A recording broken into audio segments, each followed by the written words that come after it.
Boker Tov Rabotai, on va parler un peu de la paracha de la semaine. Ce Shabbat, il s'appelle Shabbat Para. On est à la troisième paracha des 4 parachiotes qu'on rajoute pendant le mois de Hadar. On a fait parachat Shkalim, Shabbat Zachor, et là, Bezat Hashem, c'est Shabbat Para.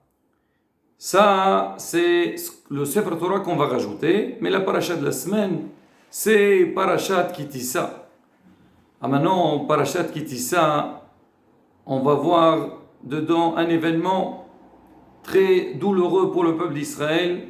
C'est le sujet de Maaseh Ha'egel, que malheureusement le peuple d'Israël, il a fauté, il a fait le veau d'or, et suite à cela, il y a une grande punition contre le peuple d'Israël, au point qu'Akadosh Baruch Hu, il était sur le point, Haz Veshalom, d'exterminer le peuple d'Israël. Mais Baruch Hashem, on avait un grand avocat qui est Moshe Rabbeinu, un bon messager, qui a pris la défense du peuple d'Israël.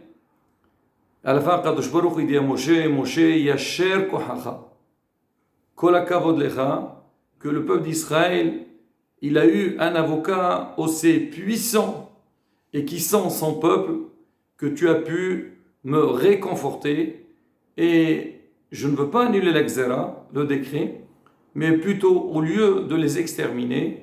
Alors tout le long de l'histoire, chaque fois, il y aura malheureusement des décrets sur le peuple d'Israël pour pardonner donc cette faute du Haegel, du veau d'or, jusqu'à Bezat Hashem, que tout soit pardonné et on aura la Géoula.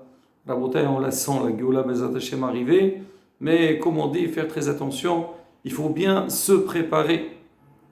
Alors par ailleurs, on va lire Parashat Para. C'est quoi Parashat Para? C'est l'histoire de Para Adouma, la vache rousse, qu'on la prenait donc pour prendre sa cendre. On va faire la shrita, après on va brûler, et avec sa cendre, on va pouvoir purifier tous ceux qui sont tamés, qui sont impurs, parce qu'on va faire le Korban Pesach, et donc pour le faire, on a besoin d'être pur.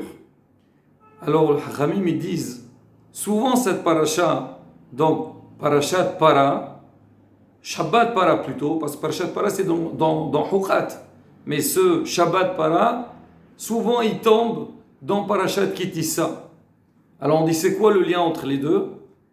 Alors on dit, Tavo ha'imma, elle vient à la maman et elle nettoie la saleté de son enfant. Quel rapport? Para, c'est la vache, c'est la mère. Le Haegel, c'est le veau. Alors maintenant, le veau d'or, malheureusement, c'est une mauvaise trace, un point noir pour nous, le peuple d'Israël. On a besoin de le nettoyer. Alors comment on va le nettoyer? Alors justement, avec l'histoire de Para Adouma, c'est pour ça qu'il y a un lien entre les deux. Alors ce matin, quand j'étais en train de lire donc ce passage, alors bien sûr, comme tout le monde, notre tête, en ce moment, on réfléchit beaucoup. On ne sait pas vers où on va aller, mais Bezat Hashem, toujours comme on dit, il faut avoir confiance en Kadosh Baruch Hu. Bitachon Bashem, Kadosh Baruch Hu, il est derrière nous. Alors on parle de la coronavirus, et tout le monde est dans une panique, faire très attention à la bataille. Et là c'est pareil, hier on avait fait le cours, on a parlé de la Ketort, on a parlé de l'encens. À l'époque du Beth Amikdash, donc il y avait l'encens dans le Beth Amikdash. On a vu aussi avec Aaron à Cohen, quand il y avait une grande épidémie, et il a fait de l'encens. La Torah dit là-bas, donc l'épidémie, elle s'est arrêtée. Et on avait lu un passage dans lequel on dit que quand on fait de l'encens, ou aujourd'hui, parce qu'on dit on shalema farim sefatenu, à l'époque du Beth Amikdash, on faisait des korbanot, on faisait des sacrifices, et à travers les sacrifices, on peut nous faire pardonner, bien sûr faire tchouva avec avant. Alors on dit aujourd'hui, on ne peut pas faire les sacrifices, on a la possibilité, avec la prière, quand on va lire les passages du korbanot, ou on va lire le passage de l'Arteoret, on a une possibilité, Bezat Hashem, de nous faire pardonner et être protégés. On avait dit que C'est pas moi qui le dis, c'est marqué dans les heures, c'est Hachamim, ils parlent.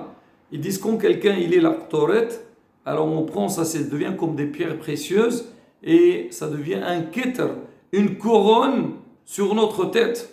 Alors justement, on dit la Torah c'est une couronne sur notre tête, alors elle vient elle aussi rejeter la corona. C'est-à-dire les deux dans le même sens. Rabotai, c'est vrai qu'aujourd'hui on rapporte beaucoup des Gmatra et Taot et on voit des signes et tout ça c'est important. Mais le plus important, Rabotai, c'est se renforcer. Mais quand même, tout ça, quand on va lire ces passages-là, alors ça doit nous réveiller. Et comme on a expliqué dans le dernier cours, Rabotai, aujourd'hui, alors il faut se donner dans les tfilotes. Il faut voir, en Israël, c'est vrai dans le monde entier, on parle de la gravité. Donc, disons, gravité ou pas, mais en tous les cas, il faut beaucoup de prudence. Même ici en Israël, on parle beaucoup de ça, mais ce qu'on entend le plus, bien sûr, il y a des instructions à suivre, et ça dans le monde entier, que ce soit surtout côté hygiène, là aussi pour ce Shabbat, Rabotai, pour les synagogues, la rabbanoute, partout dans le monde. Il y a la rabbanoute d'Israël qui a envoyé, et on a tous reçu donc les instructions, et partout les responsables communautaires, les rabbanim, aussi, ils envoient. Alors, ils disent faire très attention. Alors surtout, il faut que la tfila se passe dans le calme. Éviter, souvent on amène les enfants, alors si les enfants ils vont venir pour prier, pourquoi pas, il ne faut pas, le Rav Lav, grand rabbin d'Israël, alors il a envoyé, il a parlé, on a écouté son discours, alors il doit faire très attention. C'est vrai qu'on doit faire attention et c'est pas pour ça qu'on doit annuler l'étude de la Torah, qu'on va annuler les prières, au contraire, c'est le moment de se renforcer plus dans les tefilles, dans les prières, il faut se renforcer dans l'imoud à Torah. On a dit Torah Megina Umatzla. La Torah, elle protège et elle sauve la personne. Quand quelqu'un il va étudier la Torah, un change de Torah, il va prendre un télim, là la bouteille c'est une grande protection. Et donc on doit nous investir dedans.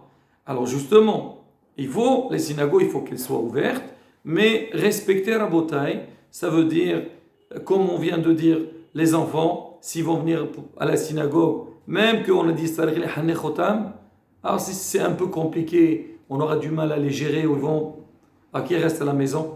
On le voit bien, même les écoles aujourd'hui, que les écoles, ils ferment. On ne sait pas vers où aller, mais quoi qu'il arrive. Donc il faut avoir une certaine prudence, Rabotai, mais surtout ne pas lâcher les tfilotes, les prières. Au contraire, aujourd'hui, alors même celui qui vient un peu en retard, il faut qu'il vienne plus tôt. Celui qui n'a pas l'habitude de faire tfila betzibour, il faut qu'il vienne à la synagogue. Faire une tfila, montrer à Kadosh Baruch Hu. Rabotai, tout ce qu'on est en train de voir, ça c'est des simanim, c'est des signes. Et Baruch Hashem, Akadosh Baruch Hu, il nous aime. Hashem, il nous protège. Mais il a besoin de nous donner, comme on dit, de temps en temps, quelques flashs pour nous réveiller. Alors on parle, on a fini la sortie d'Égypte avec Paro. Alors on dit pourquoi Hashem il a fait tous les plaies. C'est vrai que Paro il méritait une punition. Mais nos sages expliquent, ils disent que derrière tout ça, c'est pas seulement pour que Paro soit puni, parce que pour le punir, avec une seule plaie, on a fini l'histoire. Mais plutôt pour renforcer la émouna de Am Israël. Am Israël qui était en Égypte, qui était dans un pays difficile, qui était contre Hachem, Rav de Avodazara. Il va falloir renforcer la émouna de Am Israël. Et comment on va la renforcer? Alors qu'on va voir tous ces signes. Ce qu'on est en train de voir ou d'entendre à la bataille, ça ressemble énormément à ce qui s'est passé en Égypte. Ça, c'est des choses, l'histoire est en train de se répéter. Mais ce qu'il faut être hacham. Comment la bataille se réveiller? Il ne faut pas se dire oui, c'est vrai, et on commence à donner des chiffres, et il paraît, ils ont trouvé la solution, ils n'ont pas trouvé vaccin, pas vaccin. C'est vrai, il faut se renseigner. Il faut suivre les événements, mais pas trop de panique non plus, parce qu'on lit trop les médias et tout, ça fait que troubler les gens et perdre son temps. Prendre son télim, rabotaï, on a un moment de libre, étudier, lire, faire télim, lire la Torah et Bezrat Hashem.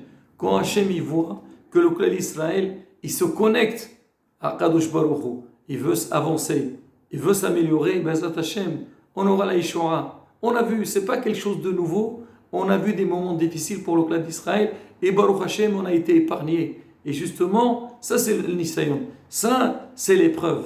On vient de sortir de la fête de Purim. Le jour de Purim, on a vu le miracle. Comment une xéra sur le peuple d'Israël. Et Baruch Hashem vena afochu. Tout a été transformé pour le bien. Il y a une grande Yeshua. Mais en dehors de ça, on a lu dans la Torah, le matin, on a vu Wayavoir Amalek, les Lachem d'Israël. Amalek est venu pour faire la guerre contre Israël. Alors comment Am Israël y gagnait la guerre? C'est marqué Moshe Rabbeinu, il levait ses mains. C'est marqué Vihaya Kashir Arem Moshe Yadav Vegavar Israël. Comme Moshe Rabbeinu levait ses mains, Am Israël gagnait la guerre. Et comme Moshe Rabbeinu baissait ses mains, Hasbi Shalom, c'était le contraire. La Gemara al-Mishnah dans Masechet Rosh pose la question. C'est-à-dire quoi? Les mains de Moshe Rabbeinu, c'est eux qui font la guerre? Non, il répond non.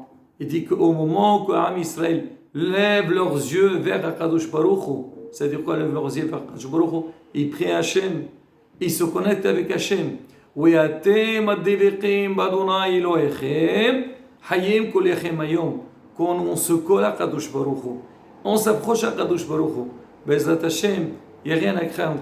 Hayim kolechem hayom, vous êtes tous en vie. Et justement, c'est un moment que, comme on a dit, le monde entier, il est touché. Et il faut que Bezrat Hachem, qui a le calme dans le monde, le shalom dans le monde, ahva, shalom veraot, et Bezrat Hachem. Donc quand nous, on a ce coup de réveil, on fait les efforts nécessaires, Bezrat Hachem, Akadosh Baruch Hu nous protège, et on aura aucun mal. Shinizke Bezrat Hachem, et Shabbat, shalom uvorech Bezrat Hachem, bsorot tovot, amen, ken yehi ratzon.